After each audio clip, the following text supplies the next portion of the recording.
Բնական կամ արհեստական հանքային գազավորված խմիչքների արտադրությունը ըստ երևույթին լիովին վերահսկելու նպատակ է հետապնդվել դեռևս 2 տարի առաջ հարկերի մասին օրենքում հոդված մշակելով, որ ծախսաչափային հանգույցներ պիտի տեղադրվեն այդ ապրանքների արտադրության և լցման համապատասխան հոսքագծերի վրա։ Իսկ ծախսաչափային հանգույցներին վերաբերող չափագիտական կանոնները և նորմերը, հոսքագծերի վրա դրանց տեղադրման տեղը, կապարակնքման կարգերը, ինչպես նաև շահագործման կանոնները սահմանելու պարտականությունն էլ ստանձնել է Հայաստանի կառավարությունը 2009 թվականի հոկտեմբերի 29-ի որոշմամբ։ 1-2 տարի իրավասու մարմինների կողմից որևէ բան չի արվել։ Եվ ահա գալիս է 2010-ի հունվարն ու պարզվում է, որ ծախսաչափային հանգույց ասվածի մասին որևէ մեկը գաղափար չունի։ Անգամ այն մարմինները, որոնք պահանջում են տեղադրել այդ սարքը, սպառնալով կանոնները խախտելու դեպքում տուգանել։ Ծանոթագերի մեջ է գրված է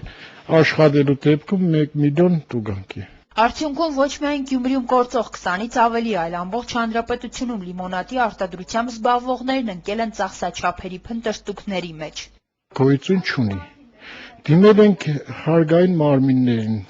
պետին, պետի տեղակալին, իրանք է չգիտեն այդ ծախսաչափերը ինչ բան է, որտեղ է վաճառվում, իրանք է տեղեկություն չունին։ Իրանք ասենք մեխանիկական սարք է, ասենք չէ, ասենք ջրաչափ է, չէ,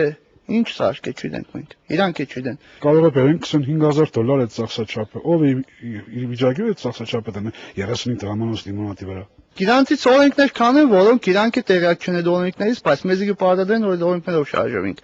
Թող բերեն ծախսաչափը տան մեզի, ասեն որոշակի գումար արժի ծախսաչափը, մենք էլ առինք դրենք, տեղադրենք, չենք կարա չդնենք, չաշխատենք։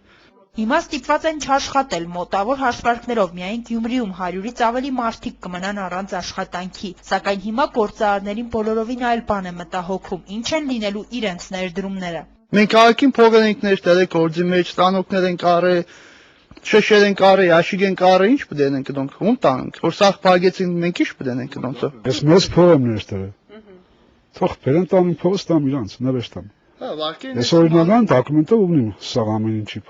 Գործարանները հավաստում էին, թե խանութների սեփականատերերին եւս չեն թույլատրում վաճառել իրենց ապրանքը, սպառնալով տուգանել նաև նրանց։ Սակայն Գյումրիի հարկային տեսչությունից հայտնեցին, որ նման միջոցառումներ իրենք դեռևս չեն ձեռնարկել։ Դեռ ավելին, փորձում են ըմբռնումով մոտենալ խնդրին եւ դեռևս չանհանգստացնել ձեռներեսներին։ Նշենք, որ հարկային տեսչությունում իսկապես գաղափար չունեին, ինչի մասին է խոսքը։ Կառույցի ներկայացուցիչները նաև նշեցին, որ իրենց գործը վերահսկելն է, այլ ոչ թե այդ սարքավորումից ճարելն ու տեղադրելը։ Դիմեցինք Չափագիտության ազգային ինստիտուտի տեղի մասնաճյուղի մասնագետներին, վերջիններիս մոտ այդ սարքի մասին տեղեկություններ կային միայն թղթի վրա գրված, ոչ ավելին։ Այս կենտրոնում էլ չկարողացան ասել նման սարք ներմուծվել է Հայաստան, թե ոչ։ Զանգահարեցինք մայրաքաղաք Չափագիտության ազգային ինստիտուտ, հաշվի առնելով այս կառույցի գործառույթները, որ Հայաստան մտնող ցանկացած չափման միջոց պիտի այդ կառույցում հավաստագրում ստանա։ Պարզվեց ռեալ ասելիք գործարարներին նրանք էլ չունեն։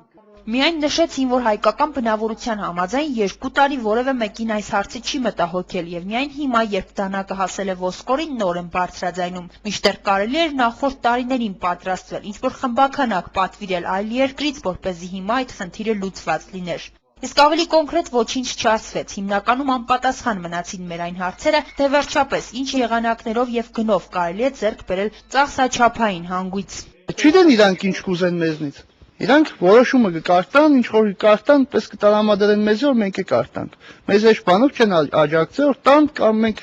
առնենք կամ տնենք կամ ինչ անենք, չգիտենք։ Իրավիճակը մեզ հիշեցրեց հայտնի մուլտֆիլմի հերոսին՝ գիտությանը անհայտ կենդանուն։ Так, чай, чемодан, чебуреки, чебоксары. Странно. Никаких чебурашек нет. Նշենք, որ գործարարների ունեցած տեղեկությունների համաձայն այդ սարքից Հայաստանում ընդհանրապես չկա, իսկ կառավարությունն իր առջև խնդիր է դրել ասպարեզից հեռացնել մանր ու միջին ձեռնարկատերերին, որպեսզի ըստ երևույթին թանկարժեք այդ սարքավորումից Հայաստան բերեն 1-2 հոգի եւ այս ոլորտը եւս հայտնվի մոնոպոլ դաշտում։ Արմենի Վարդանյան, Տիգրան Կասաբյան, Կալանյուս։